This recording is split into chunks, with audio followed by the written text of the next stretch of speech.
અને શિષ્યનો ભાવ કેવો છે એની વાત છે. રામૈયો બાવો કે છે,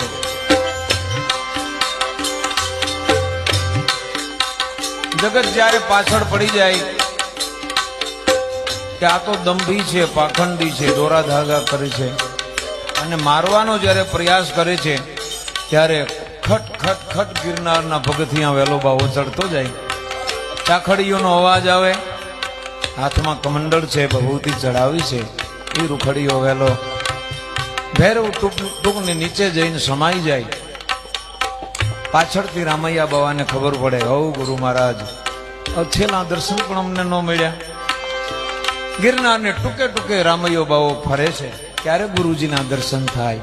એક દિવસ સાંજનો સંધ્યાનો સમય છે અને ભૈરવ ગુફામાંથી બહાર નીકળી અને ભૈરવ ટૂંકને આમ આંટો મારતા હોય, ધૂપ થતો હોય, ખડાક ખડાક ખડાક ખડાક ચાખડીઓનો અવાજ આવતો હોય, ચીપિયાનો અવાજ આવતો હોય, ડમરા વાગતા હોય, એવો ભાસ થાય. રામૈયો બાવો પગ પકડવા માટે પાછળ દોડે છે. લઘુ લઘુ પૂગવા જાય તો ગુફાની અંદર સમાઈ જાય.